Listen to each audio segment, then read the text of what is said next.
Today we're going to discuss about geometric method, then what is the term equilibrium, then equilibrium price and supply, and the last topic excess demand and excess supply. In the previous class we have discussed about the different methods of measuring price elasticity of supply. Here we're going to discuss about geometric method. This is the second method of measuring price elasticity of supply. How to calculate or how to find the price elasticity of supply using geometric method. In order to find out the price elasticity of supply, if the supply curve is a straight line, extend the supply curve in such a way that it cuts on the x-axis. So for calculating the price elasticity of supply under geometric method, we are extending our supply curve in such a way that it cuts the x-axis. The lower part of the supply curve is extended to the x-axis. So this is the method, geometric method. Under geometric method, in order to find the price elasticity of supply, we are extending the supply curve to the x-axis. So we can check how it possible and how different types of or different degrees of price elasticity of supply are calculated using this method. The very first one is we're going to calculate high elasticity of supply under geometric method. If we want to find the elasticity, we have to draw our supply curve. This is our supply curve. S1 is our supply curve. We are extending our supply curve to the x-axis. Here, the elasticity at point A is elasticity of supply is equal to MQ divided by OQ. You can see the points M, Q and OQ. MQ divided by OQ, which is greater than 1, right? Because MQ is greater than OQ. So the supply curve S1 stands for elastic supply. In this picture, S1 stands for elastic supply. That is when supply curve is extended towards the x-axis, and if it touches the negative side of x-axis, elasticity will be greater than 1. So under geometric method, we are calculating elasticity of supply by extending the supply curve to the x-axis. If the supply curve touches the negative side of x-axis, then elasticity will be greater than 1. So that is the only point you have to remember. When supply curve is extended towards the x-axis and if it touches the negative side of x-axis, elasticity will be greater than 1.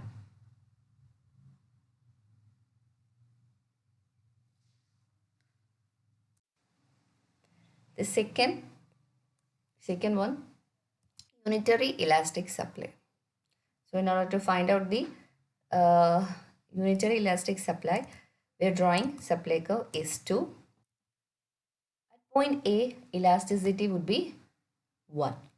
That is, you can see OQ divided by OQ, which is equal to, which is 1. So the supply curve S2 stands for unitary elasticity, because when supply curve is extended, if it passes through the origin, the elasticity would be 1. This is the one and only point you have to remember in this unitary elastic supply under geometric method. When supply curve is extended and if it passes through the origin, then elasticity would be 1. OQ divided by OQ is equal to 1. So elasticity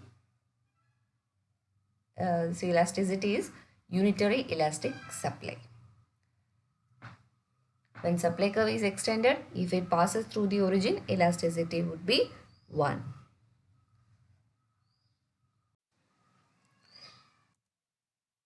Then less elasticity of supply. Here you can see the supply curve is 3.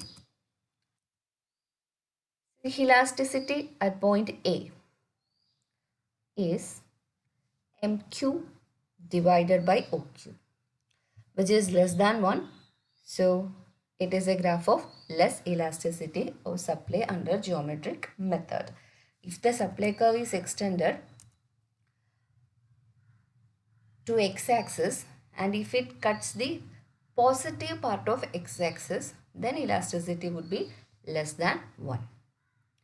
Here MQ is less than OQ, so it is a picture of less elastic supply. The supply curve S3 stands for inelastic supply. Inelastic supply. That is, when supply curve is extended to x-axis and if it cuts the positive part of x-axis, elasticity would be less than 1.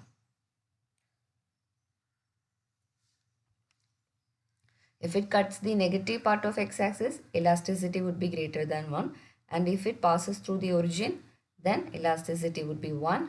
And if the supply curve is extended to x-axis and if it cuts the positive part of x-axis, elasticity would be less than 1. Then perfectly inelastic supply.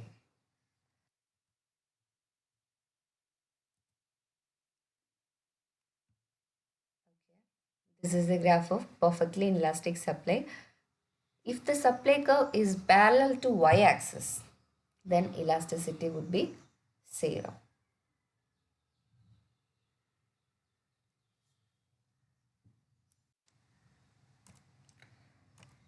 Perfectly elastic supply. If the supply curve is parallel to x-axis, then elasticity will be infinite. The supply curve is parallel to y-axis, then elasticity will be 0.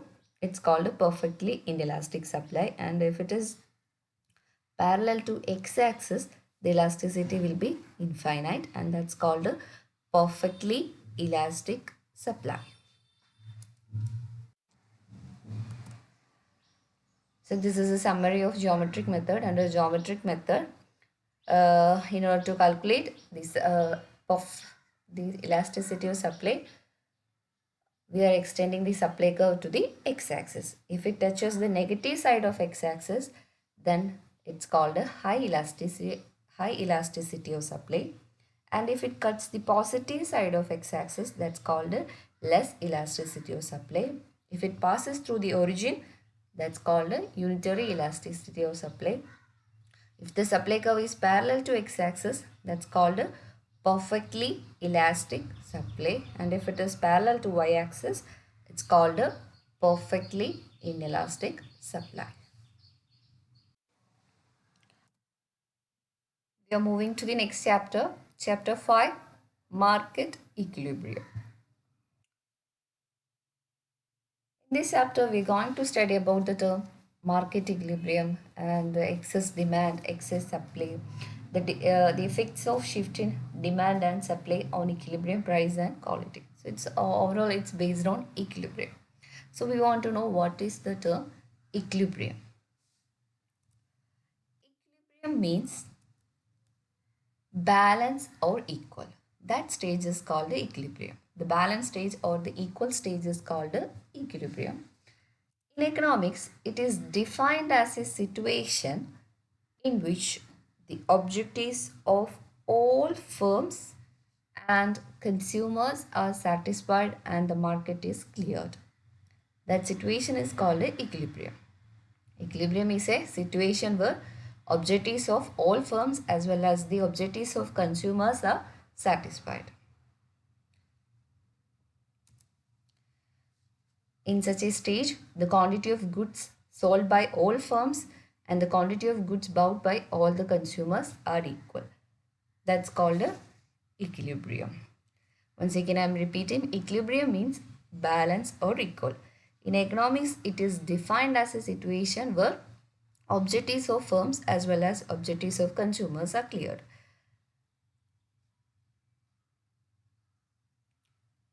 That is, the market demand will be equal to market supply at equilibrium. If 500 is the market demand, then under equilibrium the market supply will be 500. So it is an equal point. Market demand will be equal to market supply. Simply equilibrium means market demand will be equal to market supply. That means the market is supplying according to the demand, not in excess. So this is the picture where you can see the demand curve and supply curve. And the intersecting point is called the equilibrium point. The point E is called the equilibrium point. It is the intersecting point between demand and supply. This is our equilibrium. Equilibrium means balance or equal. The market is supplying according to the demand. At equilibrium point, the quantity of goods sold by firms and the quantity of goods bought by the consumers are equal. It is according to the market is supplying according to the demand of consumers.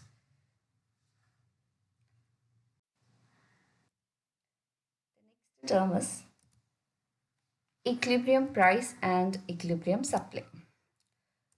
So this is the picture where you can see demand curve and supply curve are drawn. Equilibrium point is plotted. The intersecting point is called equilibrium. What is equilibrium price? The price at which demand and supply are equal. That's called equilibrium price. The demand and supply are equal. That point is called equilibrium price. In this picture, you can see P. P stands for equilibrium price, where the supply and demand are equal. The corresponding point or the corresponding price at which supply and demand are equal is called equilibrium price. So the quantity supplied and demanded will be equal at equilibrium price. Then what is equilibrium supply? In this picture you can see P is the equilibrium price, where demand and supply are equal. The quantity of goods sold and bought at the equilibrium price is called equilibrium quantity. Equilibrium quantity means it is the quantity which is demanded at equilibrium price.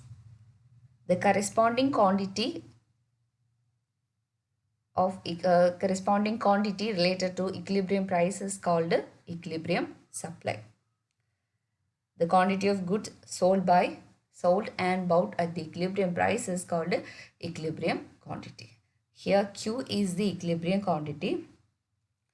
We are buying the market is selling and buying at the equilibrium price P. So the corresponding quantity is called equilibrium supply. Q is our equilibrium supply.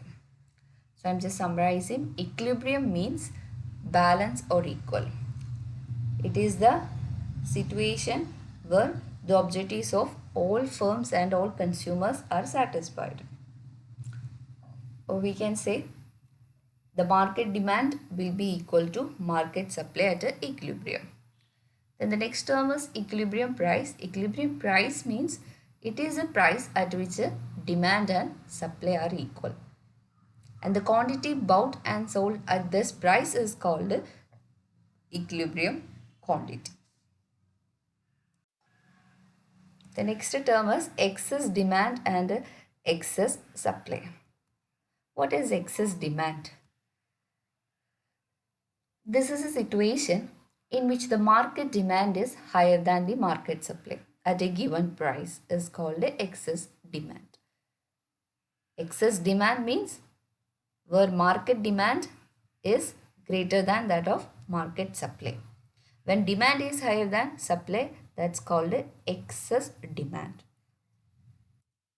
What will be excess supply? It is easy to guess. Excess supply means supply will be higher than market demand. So excess supply is a situation where the market supply is higher than the market demand at a given price.